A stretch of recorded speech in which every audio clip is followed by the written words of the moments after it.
Welcome back to the Morning News. It's Tuesday, June 11th, which is right smack dab in the middle of high season in the Halifax real estate market. Travel down any street and you'll see plenty of for sale signs and even some sold signs on lawns. It seems like buying a home is a milestone that most people want to reach, but is buying always your best option, or should you consider renting instead?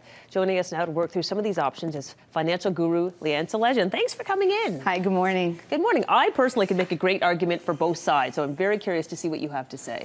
Well, you think about it, buying a home is really the biggest financial decision that most of us make. So it's not really something to be taken very lightly.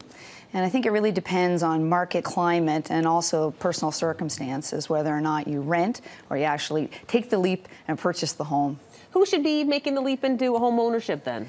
Well, if you need flexibility, if your income is unstable or your personal circumstance is unstable, maybe your relationship, maybe you have to move in the next couple of years, then really renting is probably a better circumstance for you, because most likely you're not going to be able to recoup the initial investment of purchasing a home and flip it as fast as maybe just renting and having the flexibility to get in and out of an apartment situation. Oh, I see. So if you don't know where you're going to be in 5 years necessarily, maybe you shouldn't leap into home ownership right away. Yeah, it's a big decision because, you know, Crystal, we were talking about earlier that with a home, there's a lot of hidden costs that people don't necessarily factor in. That sure, the market is wonderful right now as far as interest rates to purchase a home. However, purchasing a home does not mean just mortgage payment. It's property taxes, it's maintenance, it's oil charges. Exactly. And unfortunately, those type of expenses don't necessarily go down. In fact, they increase. They tend to increase. And I remember from being a renter, when I lived in Montreal, we rented an apartment and it was wonderful. If the toilet broke, jingle, jingle, you call the landlord and it's their problem. But if it's your home, you're on the hook for that repair. Well, and I think that that's a really critical point. I mean, with renting, I mean, the downside of renting is, of course, you're never increasing your net worth. Whereas if you're purchasing a home, you're building up equity each time you make that mortgage payment.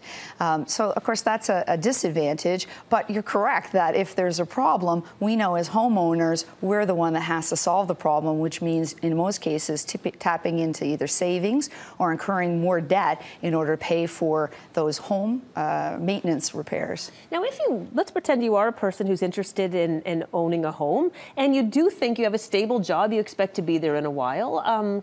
What advice would you have for somebody who is considering getting into, the home buying experience for the first time? Well, again, to determine first off whether or not you can afford to purchase a home, so to do your investigating and determine what would be, who would be the best lender for you, because of course there are different rates, and to shop around.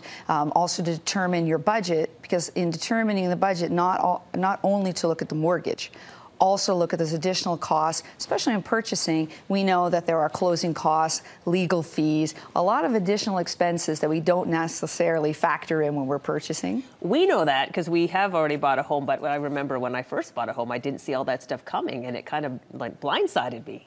And it's also important to consider that if you're coming from a 2-bedroom apartment and purchasing a 4-bedroom home, you're going to fill that home, which means additional expenses, most likely on credit cards or through lines of credit or loans, and those will have to be paid off at some point. So again, your future, although it may be bright, may still be burdened with debt. Well, it sounds like if you're in a position where you're thinking, should I rent or should I buy, you really do need to sit down and chat with your financial advisor, because it is very personal. That's right. I mean, we can all fall in love with the idea of purchasing a home, but it's important also to be realistic.